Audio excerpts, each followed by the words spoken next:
अगर दाऊद इब्राहिम डॉन है तो फिर आप उस बंदे को क्या कहेंगे जिससे दुश्मनी लेकर दाऊद को लगा कि उसने अपनी जिंदगी की सबसे बड़ी गलती कर दी है और उस बंदे से दोस्ती करना उसने अपनी सेहत के लिए सही समझा। पर दाऊद और उस बंदे की दोस्ती भरी मुलाकात होती है। मुलाकात में दाऊद कहता है कि कभी भी अगर दाऊद की जरूरत पड़े तो उसे याद करे। इस पर सामने से बंदे का जवाब मिलता है कि अगर तुम्हें कभी कुछ काम हो तो बता देना, हो जाएगा। हम बात कर रहे हैं अब्दुल लतीफ की। कैसे एक सीधे साधे लड़के ने कारोबारी से आतंकवादी बनने का सफर तय किया और कैसे गुजरात पुलिस ने एक फेक एनकाउंटर में अब्दुल लतीफ नाम के शख्स का किस्सा खत्म कर उसे बस एक कहानी बना दिया, जानेंगे आज की इस वीडियो में। 1951 में लतीफ गुजरात के दरियापुर इलाके में पैदा हुआ। उसके पिता तंबाकू बेचते थे जिससे उन्हें अपने और अपने बीवी के साथ साथ 7 और बच्चों का पेट भरना था, जो कि बेहद ही मुश्किल काम था। पैसे की कमी की वजह से लतीफ को 10वीं के बाद स्कूल छोड़ना पड़ा। खैर, स्कूल या पढ़ाई में उसका कोई खासा मन भी नहीं था, लेकिन फिर भी ये एक बहाना बन गया था लतीफ के लिए स्कूल से बचने का। बचपन से ही उसके शौक बड़े हो गए थे, जैसे महंगे कपड़े पहनना, सिगरेट पीना, ये सब। लेकिन इस सब के लिए तो पैसे चाहिए थे, जो ना तो लतीफ के पास थे और ना ही लतीफ के परिवार के पास। समय पर खाना मिल जाए, यही बड़ी बात थी परिवार के लिए। लतीफ जब कभी अपने घर से पैसा मांगता तो घर में कलेश होता और यही वजह बनी उसके जीवन में एक बड़े बदलाव की। लतीफ ने खुद पैसा कमाने की सोची। उस समय गुजरात में शराब बैन थी, इसलिए लतीफ ने फैसला किया कि वो शराब बेचेगा और अल्लाह रखा नाम के बंदे के साथ मिलकर वो अपने आसपास रहने वाले लोगों को शराब बेचने लगा। लतीफ अच्छे पैसे कमा रहा था, पर उसके शौक बढ़ते गए। उसे ये मुनाफा कम लगने लगा और उसने अकेले ये काम करने का फैसला किया। अब लतीफ शराब बेचने वालों को शराब सप्लाई करने लगा था। मतलब क्या वो एक होलसेलर बन गया था जो छोटे व्यापारियों को सामान देता है। धीरे धीरे लतीफ खुद दूसरे स्टेट से शराब मंगाकर गुजरात में बेचने लगा। बॉलीवुड एक्टर शाहरुख खान की फिल्म रईस शायद आपने देखी होगी। ये फिल्म अब्दुल लतीफ के जीवन पर ही बनी है, जिसमें खुद शाहरुख खान लतीफ का किरदार निभा रहे हैं। लेकिन जैसा कि आप जानते हैं कि बॉलीवुड की बड़ी पुरानी आदत है अधूरी कहानी दिखाने की, और ऐसे ही कुछ इस फिल्म में हुआ।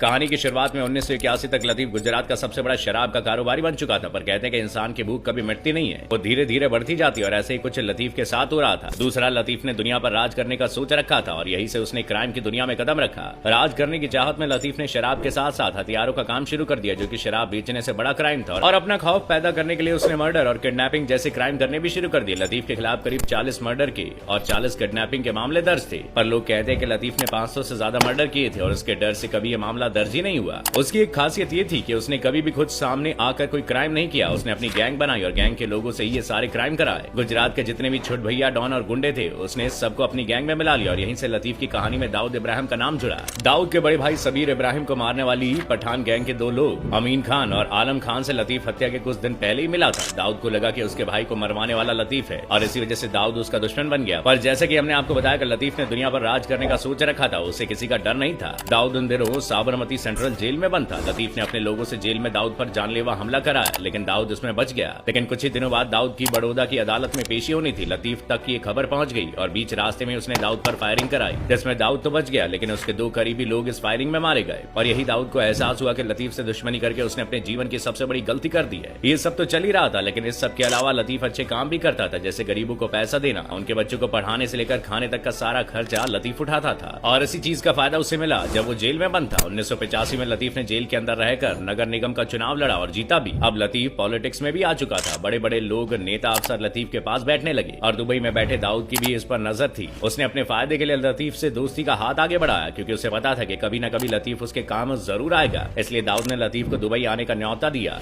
दुबई में लतीफ की अच्छी खासी मेहमान नवाजी हुई। लतीफ राज करने लगा था। नेता और मंत्री से लेकर कानून तक सब उसकी मुट्ठी में थे। वो जो चाहे वो कर सकता था। फिर कैसे लतीफ पर आतंकवादी का टैग लग गया, ये कहानी भी मुंबई से शुरू होती है। दाऊद के दुबई जाने के बाद शहजाद मुंबई का सबसे बड़ा डॉन बन गया। दाऊद को ये बात हजम नहीं हुई, इसलिए उसने लतीफ को शहजाद को खत्म करने के लिए कहा। लेकिन लतीफ की अलग ही दुश्मनी थी शहजाद से। हंसराज त्रिवेदी, जो कि शराब के कारोबार में लतीफ का कॉम्पिटिटर था, शहजाद उसका साथ देने लगा था और गुजरात में शराब बेचने में हंसराज की मदद भी कर रहा था। एक दिन लतीफ को खबर हुई कि हंसराज, उसके साथी और शहजाद एक ही जगह पर है। लतीफ ने शहजाद को मारने के लिए अपने आदमी भेजे, लेकिन लतीफ के आदमी शहजाद को पहचान नहीं पाए। लतीफ ताकत के नशे में इतना चूर हो चुका था कि वो कुछ भी करने से पहले अब सोचता नहीं था, और यही उसने उस दिन भी किया। लतीफ ने अपने आदमी को ऑर्डर दिया कि सबको गोलियों से भून दे। AK-47 की ताबड़तोड़ फायरिंग में हंसराज और शहजाद समेत 9 लोग मारे गए और यहीं से शुरू हुआ लतीफ का उल्टा समय। कई राज्यों पर राज करने वाले लतीफ को अब छिपना पड़ रहा था, क्योंकि उसके एनकाउंटर के ऑर्डर निकल चुके थे। उसे पनाह देने वाला कोई नहीं था। यहाँ उसे दाऊद की याद आई और दाऊद ने उसे दुबई बुला लिया, लेकिन लतीफ रुकने वालों या डरने वालों में से नहीं था।